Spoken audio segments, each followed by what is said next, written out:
Le premier ministre du Canada, Justin Trudeau, a signalé qu'il allait continuer de s'assurer que les chaînes d'approvisionnement du vaccin contre la COVID-19 continuent de façon ininterrompue. Le député fédéral de Vaudreuil-Soulanges, Peter Shefki, nous explique les différentes étapes de l'acquisition des vaccins jusqu'à l'arrivée dans la région. Premièrement, il faut savoir qu'il y a deux piliers gouvernementaux. Il y a le fédéral, provincial et tout ce qui est relié avec la santé tombe sur la juridiction provinciale. Mais quand même, au niveau fédéral, on a un rôle très important à jouer. Je vais commencer avec les vaccins. Le processus d'approuver des vaccins pour les Canadiens et Canadiennes est fait par Santé Canada. Et donc, les bonnes nouvelles est que 9 mois après le premier cas de COVID-19 ici au Canada, Santé Canada ont approuvé 2 vaccins, un vaccin qui a été produit par Moderna et l'autre par Pfizer. Et ça, c'est une bonne nouvelle. Après ça, notre responsabilité est de s'assurer qu'on a le plus nombre de vaccins possible au Canada. Et en mois d'août l'année passée, on a signé des contrats, même avant que les compagnies ont mis de l'avant leur rapport pour nous donner la chance d'approuver les vaccins. On a signé des contrats pour avoir plus de 60 millions de doses de vaccins. Et ça va nous aider à faire en sorte que tous les Canadiens et Canadiennes qui veulent recevoir un vaccin pourront avoir un vaccin d'ici la fin septembre 2021. Mais avant ça, qu'est-ce qu'on fait? On commande les vaccins, donc on a déjà, je pense que le 22 janvier, on a 940 000 vaccins qui ont déjà arrivé au Canada. Et notre responsabilité est de distribuer ces vaccins aux provinces et territoires.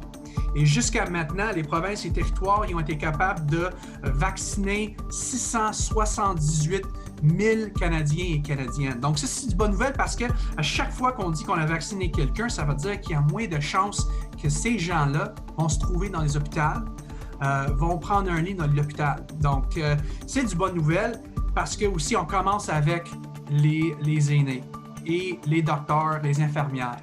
Mais ça, c'est à ce point-là, on donne ces décisions-là aux provinces et territoires. Donc, c'est vraiment la décision du gouvernement du Québec et tous les premiers ministres des autres provinces et territoires de décider qui vont être vaccinés en premier, comment ça va fonctionner, comment ils vont partager ça avec leurs concitoyens. Donc, quand on parle de qui va être vacciné, parce que je reçois beaucoup de questions par rapport à ça, c'est vraiment la juridiction du gouvernement du Québec. Ils ont mis de l'avant leur propre plan. D'accord. Et là, par la suite, le gouvernement du Québec, donc provincial, va attribuer aux différents MRC et qui va aller donc à chaque municipalité, autrement dit. Par la suite, sur le terrain, c'est qui va donc appliquer ces vaccins-là? Qui va en décider par la suite pour que ça aille aux citoyens, donc? Mais c'est une bonne question. Ça, c'est un autre exemple de les décisions qui vont être prises par le gouvernement du Québec. En effet, il y a des vaccins qui se passent présentement dans les cliniques, il y a des vaccins qui se passent présentement dans les hôpitaux, mais aussi dans les CHSLD. Donc, il y a des équipes, des infirmières, les docteurs qui sortent des hôpitaux pour se présenter dans les CHSLD parce que ça représente la place où on se trouve les gens les plus vulnérables. On a vu qu'est-ce qui est arrivé malheureusement au mois d'avril, mois de mai de l'année passée.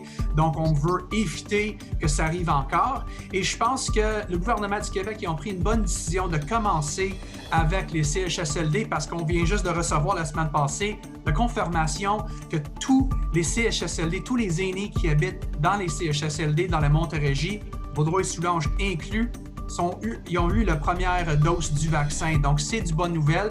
Après ça, je pense qu'ils vont aller avec les aînés plus âgés de 80 ans, puis ça va tomber à 75 ans, 70 ans.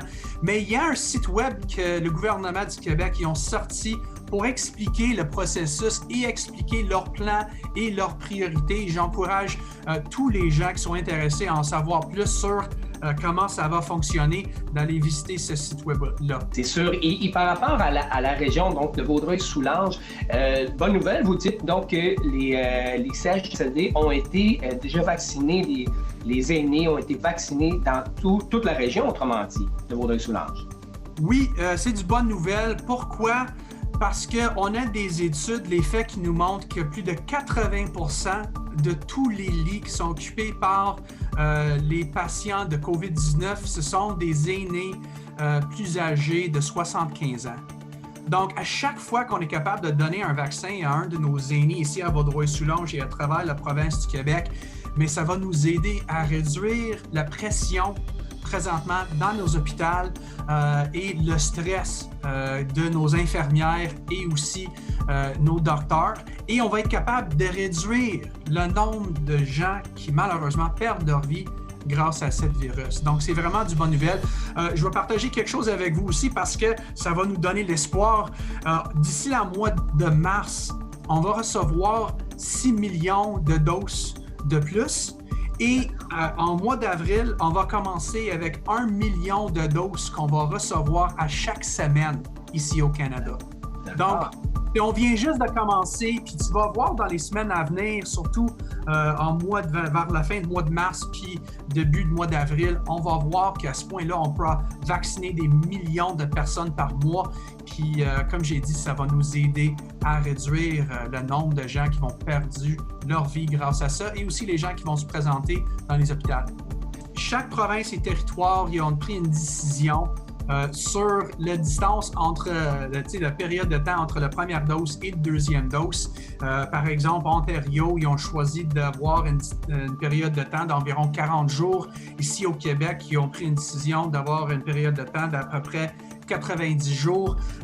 Il y a beaucoup de gens qui ont des inquiétudes par rapport à ça. Mais la plupart du temps, les premiers ministres, ils veulent baser leurs décisions sur des faits, sur l'avis des experts.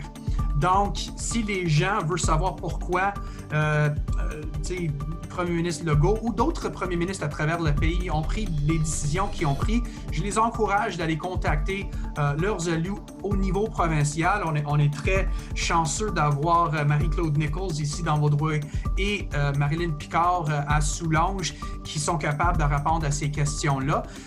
Mais comme j'ai dit, chaque province et territoire va avoir leur propre approche et c'est vraiment leur décision à prendre.